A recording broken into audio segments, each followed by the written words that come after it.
Hello students, हम centre of mass and collision का study continue कर रहे हैं। इस वीडियो में हम motion of centre of mass के बारे में पढ़ेंगे।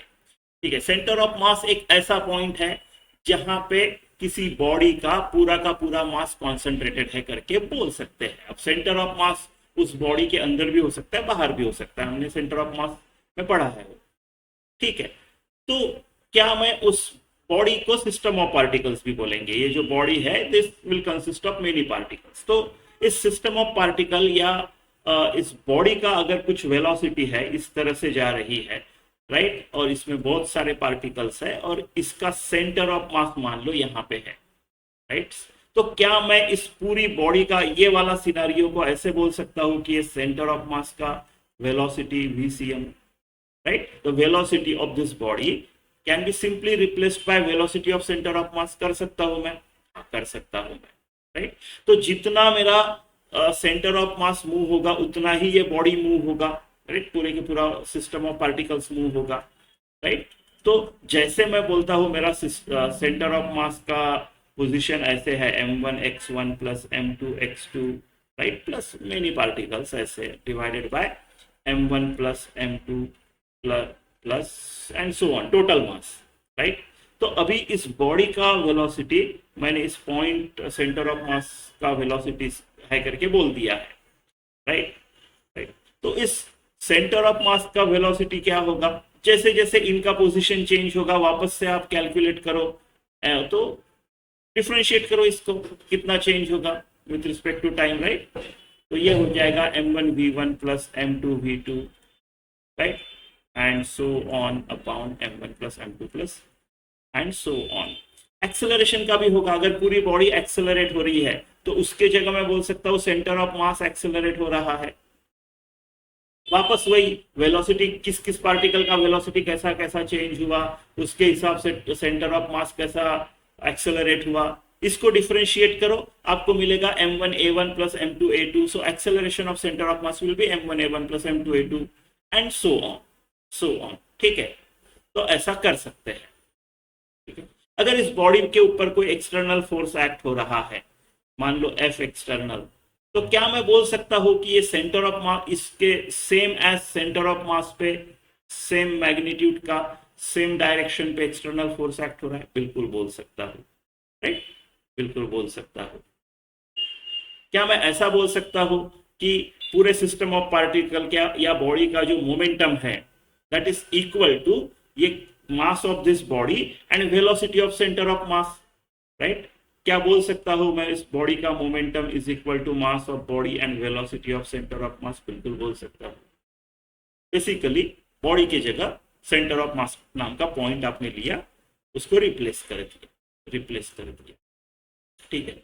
अभी देखो एक सिनारियो ले लो, जब मैंने बोल दिया कि सेंटर ऑफ मास के ऊपर सारा एक्सटर्नल फोर्स लग रहा है, इंटरनल फोर्सेस का क्या? मान लो ये वाला पार्टिकल इस पार्टिकल को अपनी तरफ खींच रहा है, ये पार्टिकल इसको अपनी तरफ खींच रहा है, ये इसको इस तरफ खींच रहा है, मान लो ये वाला पार्टिकल इसको इस तरफ खींच रहा है, ऐसे कुछ कुछ चल रहा है, इनका आपस में इंटरनल फोर्सेस है।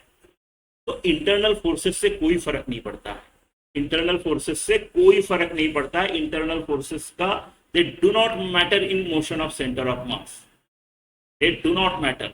देखो एक तो ये है कि आप जो acceleration of centre of mass का जो फॉर्मूला निकाले उसमें पॉइंट बाय पॉइंट अगर डालोगे तो आपको पता चलेगा कि भाई ये तो जीरो आता है। क्यों? क्योंकि एक जगह पे इसका और internal forces, Newton third law, right, equal opposite, कहीं ना कहीं वो सब एक दूसरे को कैंसल आउट कर लेंगे। तो इंटरनल फोर्सेस से कोई फर्क नहीं पड़ता है motion of centre of mass में। Internal forces do not affect motion of centre of mass. Internal forces do not affect motion of centre of mass, ये एक इंपॉर्टेंट पॉइंट है, राइट। तो देखो मान लो मेरा एक सिस्टम है, सिस्टम ऑफ पार्टिकल्स, उसमें दो पार्टिकल्स है, उस पे F एक्सटर्नल कोई नहीं है, जीरो है। दो पार्टिकल्स है, ये दोनों पार्टिकल्स रेस्ट पे है, इनिशियली ये रेस्ट पे है, राइट। अब क्या हो गया, थोड़ी देर के बाद ये एक दूसरे को फोर्स एक्सर्ट करना शुरू कर दिया, इन लोगों ने फोर्स एक्सर्ट करना शुरू कर दिया, राइट। जब वो रेस्ट पे थे तो मान लो उनका सेंटर ऑफ मास कहीं तो यहां पे था, राइट। सीएम का इनिशियल पोजीशन यहां पे था जब वो रेस्ट पे थे। अब ये एक दूसरे को मूव कर रहे हैं, एक दूसरे की तरफ फोर्सेस अटैक कर रहे हैं, एक्सेलरेट हो रहे हैं, मूव कर रहे हैं, वो सब ठीक है। थोड़ी देर के बाद उसकी वजह से, एक्सेलरेशन की वजह से ये यहाँ पे आया और मान लो ये यहाँ पे आया। क्या लगता है अभी ये फाइनल पोजीशन पे, ये इनिशियल पोजीशन था, ये इनिशियल पोजीशन था इसका, ये इसका फाइनल, ये इसका फाइनल। अब सेंटर ऑफ मास कहाँ होना चाहिए? हमारा जो डिस्कशन था, राइट, कि भाई सेंटर ऑफ मास का motion velocity is same as velocity of overall body system of particles, acceleration of center of mass is same as, right, ACM is same as acceleration of system of particle, ऐसे हमने बोल दिया था, right. तो पहले यहां पे था, राइट, उसका पोजीशन F एक्सटर्नल 0 है, मतलब सेंटर ऑफ मास पे कितना फोर्स लग रहा है? 0, राइट, क्योंकि external internal forces do not matter and external force 0 है। अगर सेंटर ऑफ मास पे 0 फोर्स लग रहा है तो सेंटर ऑफ मास एक्सेलरेट होगा क्या? नहीं, acceleration of centre of mass will be 0, Newton's first law. तो अगर सेंटर ऑफ मास एक्सेलरेट नहीं हो रहा है लेकिन ये इंडिविजुअल बॉडी एक दूसरे की तरफ एक्सेलरेट हुए हैं तो कोई फर्क नहीं पड़ता, ये इस तरह से एक्सेलरेट होंगे कि सेंटर ऑफ मास हमेशा इधर ही रहेगा, इधर ही रहेगा सेंटर ऑफ मास हमेशा, राइट। सेंटर ऑफ मास में हम क्या बोलते हैं? m1 x1 प्लस, अभी 2 पार्टिकल है तो ऐसा होगा। मैं बोल रहा हूं सेंटर ऑफ मास जिधर था उधर ही रहेगा। इसका मतलब क्या? इसका मतलब ये तो खैर जिधर था उधर रहेगा, बाय हम कंक्लूजन पे पहुंचे कि नहीं चेंज होगा ये, क्योंकि एक्सटर्नल फोर्स 0 है, एक्सेलरेशन 0 है, राइट। तो वेलोसिटी कांस्टेंट है, वो पहले रेस्ट पे था उसकी वेलोसिटी 0 थी, अभी भी रेस्ट पे रहेगा उसकी वेलोसिटी 0 रहेगी। सेंटर ऑफ मास जिधर था उधर ही रहेगा, पोजीशन चेंज नहीं होगी, टोटल मास भी चेंज नहीं होगा, यानी आपकी ये वाली क्वांटिटी चेंज होगी। अगर ये क्वांटिटी चेंज होना है, चेंज नहीं होगी, कांस्टेंट रहनी चाहिए, लेकिन इंडिविजुअल क्वांटिटीज चेंज हो रही है। ये x1 इस तरफ गया, पहले इधर था, इधर गया अभी, तो ये इस तरह से चेंज होगा। जितने से ये बढ़ेगा उतने से ही ये कम होगा, या फिर जितने से ये कम होगा उतने से ही ये बढ़ेगा। इस तरह से सेंटर ऑफ मास जिधर था उधर ही रहेगा, राइट। मान लो F एक्सटर्नल 0 है लेकिन ये पहले रेस्ट पे नहीं था, पहले x को एक वेलोसिटी v थी। एक्सटर्नल फोर्स अगर 0 है, अंदर इनके वेलोसिटीज के साथ कुछ भी हो कोई फर्क नहीं पड़ता, जो वेलोसिटी से जा रहा था उसी वेलोसिटी से जाएगी बॉडी, यानी सेंटर ऑफ मास यानी बॉडी उसी वेलोसिटी से जाएगी, क्योंकि internal forces do not matter. अगर एक्सटर्नल फोर्स है तो क्या होगा? तो एक्सटर्नल फोर्स है तो ये इंटरनल का मूवमेंट इस तरह से होगा, राइट। अगर बाकी कुछ चेंज नहीं हुआ है, राइट, और एक्सटर्नल फोर्स अप्लाई भी हुआ है तो भी इनका मोशन इस तरह से होगा इंडिविजुअल का, कि अगर सिंगल पार्टिकल पे अगर ये फोर्स लगता तो इस पार्टिकल का जैसा मोशन होता वैसा ही मोशन अभी ये सेंटर ऑफ मास यानी पूरे बॉडी का होगा। यानी 100 बात की एक बात, आपने सिस्टम को सेंटर ऑफ मास से रिप्लेस कर दिया है, ठीक है। एग्जांपल्स करते हैं, मैंने अलग अलग टाइप के लिए जहां पे कॉमन फोर्स एक्ट हो रहा है, वो भी एग्जांपल लिया है, नहीं हो रहा है वैसा भी लिया है, तो एग्जांपल से और अच्छे से समझेंगे। चलो ये क्वेश्चन देखते हैं। 2 particles A and B initially at rest move towards each other under a mutual force of attraction. The speed of center of mass at the instant when speed of A is v and speed of B is 2v क्या होगा? Speed of centre of मास निकालनी है आपको। Initially वो rest पे थे, सिर्फ mutual force of attraction है, इंटरनल फोर्सेस से velocity of centre of mass पे कोई फर्क नहीं पड़ता है। ये इंटरनल फोर्स हो गए, एक्सटर्नल फोर्सेस कोई है नहीं, मतलब velocity of centre of mass remains unchanged, right, क्योंकि इंटरनल फोर्सेस है, एक्सटर्नल नहीं है। तो पहले रेस्ट पे था तो अभी भी रेस्ट पे है। चलो ये क्वेश्चन देखते हैं। In a system of 2 particles of masses m1 equal to 3 kg, m2 equal to 2 kg, they are placed at certain distance from each other. The particle of mass m1 is moved towards center of mass of the system through distance of 2 centimeter. In order to keep the center of mass of system at the original position, the particle of mass m2 should move towards center of mass by what distance? तो आपके पास दो particles है, एक m1 है 3 kg का और एक कुछ डिस्टेंस पे इससे मान लो यहाँ पे आपके पास m2 है 2 kg का, राइट। इसका सेंटर ऑफ मास कहीं तो होगा, मान लो इसका सेंटर ऑफ मास यहाँ पे है, ये उसका सेंटर ऑफ मास है।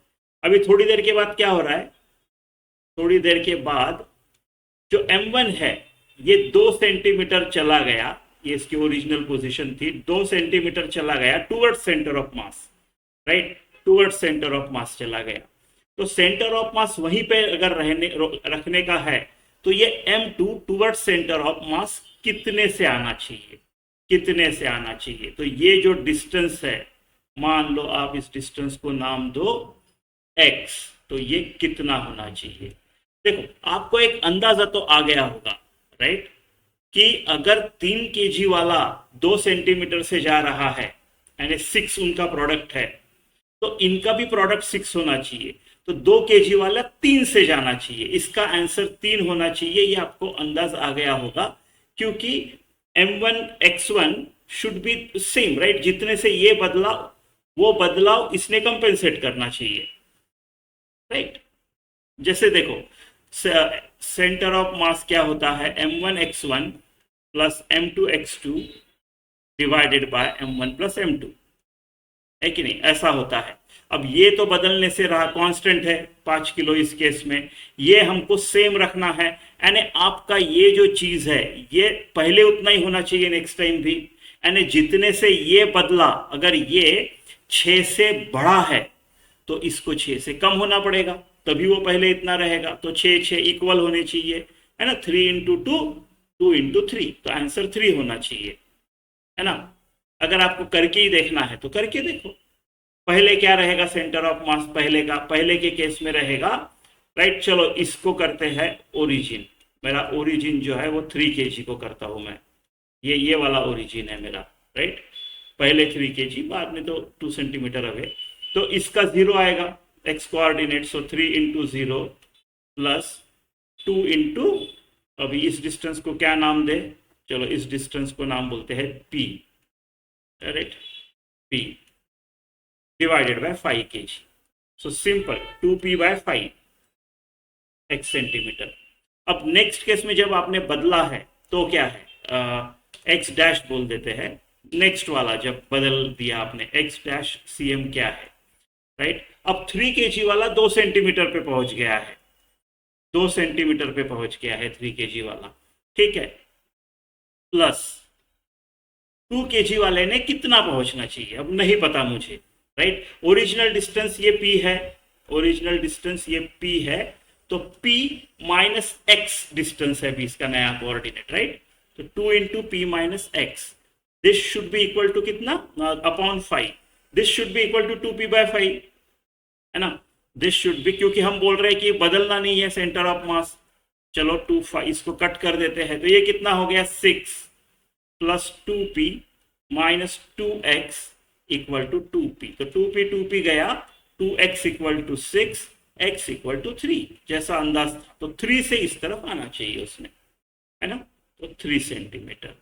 चलो ये क्वेश्चन देखते हैं, a ball of mass 0.2 kg rest on vertical post of height 5 metre, a bullet of mass 0.01 kg traveling with velocity v meter per second in a horizontal direction hits the center of the ball. After collision, the ball and the bullet travel independently. The ball hits the ground at distance of 20 meter and bullet at the distance of 100 meter from the foot of the post. Velocity of bullet क्या है? मुझे ये velocity of bullet निकालनी है, right, निकालनी है।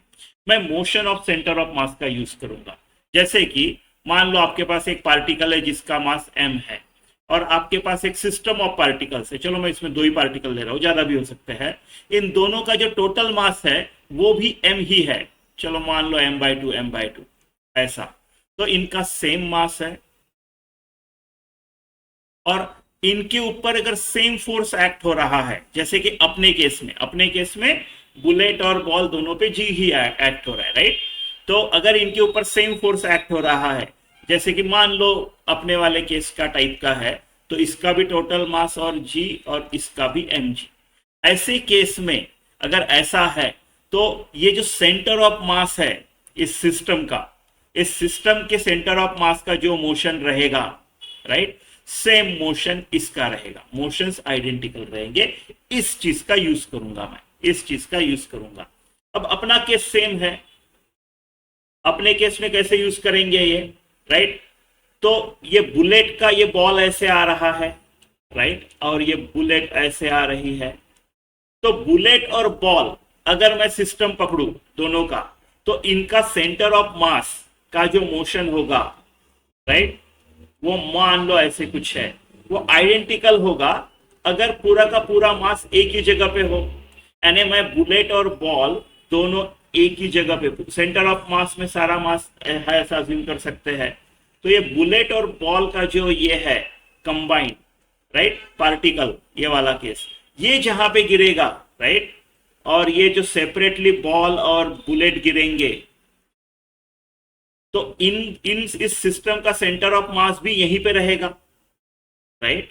तो इसका सेंटर ऑफ मास भी यहीं पे रहेगा, ये एक्स हो गया, राइट, पार्टिकल अज्यूम करो ऐसा सेंटर ऑफ मास, तो इन दोनों का सेंटर ऑफ मास एक्स पे ही होगा, ऐसा इस चीज का यूज करेंगे, राइट। अभी ये जो मेरे को सेंटर ऑफ मास मिल गया है, इससे मैं यहां का वेलोसिटी फाइंड कर सकता हूं, राइट। जैसे सेंटर ऑफ मास का सारा मास है, राइट, एक ही जगह पे है, राइट। मान लो अलग अलग नहीं गए, तो आप क्या बोलते थे, आप बोलते थे mass of bullet into velocity of bullet plus ये बॉल तो स्टेशनरी है, इज इक्वल टू आप बोलते थे mass of bullet plus mass of ball into velocity of centre of मास। ऐसे बोल सकता हूं मैं अगर सेंटर ऑफ मास में सारा का सारा अज्यूम किया गया तो, है ना, ऐसा बोल सकते हैं, करेक्ट। अब VCM मेरे को पता चल जाएगा, VCM यानी क्या होगा, दोनों साथ में अगर जाते तो उसका तो पता चल जाएगा, क्योंकि उसका डिस्टेंस मेरे को पता चल जाएगा। ये जो x है सेंटर ऑफ मास का डिस्टेंस, राइट, वो क्या होगा m1x1 plus m2x2 divided by m1 plus m2। तो m1x1 क्या है 20, बॉल का क्या है 0.2, बॉल का मास, और वो 20 पे गिरा, इसका 0.01 और ये 100 पे गिरा, is equal upon 0.2 plus 0.21, right. तो मेरा ये जो x है यहां वाला जो, ये कितना होगा, ये 4 हो गया, 40 और डेसिमल प्लस 4 हो गया, और ये 1 हो गया 5 अपॉन 0.21, ऐसे कुछ तो आएगा ये, है ना। तो ये डिस्टेंस इतना है 5 अपॉन 0.21। अगर मेरे को ये डिस्टेंस पता चल गया तो मैं वेलोसिटी निकाल सकता हूं ना। ये डिस्टेंस 5 मीटर का है, ये पोल 5 मीटर को नो वर्टिकल कंपोनेंट, तो टाइम कैसे निकालूंगा मैं, 5 metre is equal to half G T square, U 0 है, तो मेरा टी जो आएगा, जी अगर 10 पकड़ा तो टी 1 आता है, राइट। और ये जो वेलोसिटी ऑफ सेंटर ऑफ मास तो हॉरिजॉन्टली रहेगा ना, क्योंकि टोटल मोमेंटम इस डायरेक्शन में था पहले, तो बाद में भी यही रहना पड़ेगा टोटल मोमेंटम। तो VCM जो रहेगा वो मेरे को आ जाएगा, VCM इंटू टाइम यानी 1 is equal to this distance. तो VCM जो आएगा मेरा, वो आएगा x जो है 5 अपॉन 0.21 बाय 1, यानी उतना ही है ना, 1 इंटू दिस, ये T1 आया है, ठीक है, इंटू 1 बाय 1 पकड़ लो, ठीक है। तो इतना VCM आया मेरे को, राइट। तो बस ये VCM यहां रख देता हूं, बाकी सब तो पता ही है मेरे को, है ना। तो MB क्या है 0.01, VB इज इक्वल टू ये आएगा 0.21 इंटू VCM क्या आएगा 5 अपॉन 0.21। तो ये 0.21 गया, मेरे को आ गया 0.01 VB is equal to 5, VB क्या हो जाएगा 500। तो ऑप्शन डी, ठीक है। देखो, आपको आप नॉर्मल ये भी कर सकते थे, आप ये भी बोल सकते थे कि चलो वेलोसिटी ऑफ बुलेट भी आफ्टर कोलिजन ऐसा है और इसका है। अगर अज्यूम करते हो आप ये दोनों हॉरिजेंटल है, राइट, तो फिर तो normal, right, t equal to 1 में ये कितना गया तो इसकी भी कितनी थी, t इक्वल टू 1 में ये 100 गया तो इसकी भी कितनी थी, अपने प्रोजेक्टाइल वाले, और फिर नॉर्मल कर सकते थे। लेकिन ये दोनों हॉरिजेंटल है कि नहीं ये श्योरली नहीं पता हमको, राइट। इनका टोटल हॉरिजेंटल आएगा क्योंकि पहले का हॉरिजेंटल मोमेंटम था तो बाद में अभी आना चाहिए, लेकिन इंडिविजुअल पता नहीं कैसे है। सेंटर ऑफ मास सेफ है ना, ठीक है।